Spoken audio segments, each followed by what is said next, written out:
So mga tol, magandang balita po para sa ating mga Pinoy boxing fans sapagkat sa kakatapos lang po ng labang kagabi sa Trilla in Manila 2, panalo po lahat ng Pinoy na pambato natin na sina Marlon Tapales, Karamis Martin, Yumer Marcial at main event na si WBC Minimum World Champion Melvin Jerusalem. Unahin na po natin ang laban ni Tapales kay Fernando Toro ng Venezuela. Tinapos lang po ni Tapales itong si Toro sa loob ng round 6. Sunod-sunod na tinamaan sa bodega at muka itong si Toro.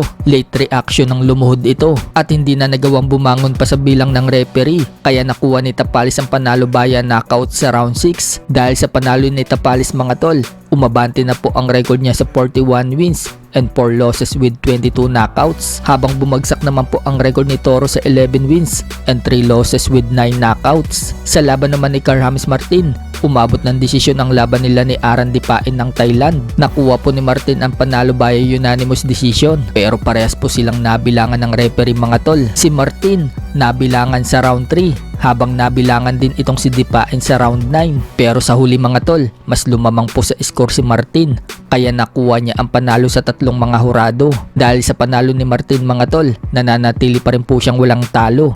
Umabante na ang record niya sa 27-0 with 20 knockouts, habang bumagsak naman po ang record ni Aran Dipain sa 21 wins and 5 losses. Intense naman po ang naging laban ni Yumer Marcial at dayong boksingero na si Eddie Colmenares ng Venezuela. Tinalo po ni Marcial itong si Colmenares via majority decision, pero nahirapan din po si Marcial mga tol sa kalaban niya. Matibay din itong taga Venezuela. Ilang beses po kasi itong nagrugi at nasaktan sa mga body shot ni Marcial, pero hindi pa rin bumabagsak. Si Marcial pa nga po ang bumagsak mga tol ng 2 beses sa round 3 at round 10. Ganun pa man, nakuha po ni Marcial ang lamang sa score, at dahil dyan mga tol, nasungkit po ni Yumer Marcial ang WBC International Middleweight title, habang sa main event naman mga tol, nadepensahan ni Melvin Jerusalem ang WBC Minimum World title dito kay South African si Yakulwa Kusi. Kuwang-kuwa na sana ni Kusi ang panalo kung nakuha lang niya ang championship rounds. Halos dikit po kasi ang score nila ni Jerusalem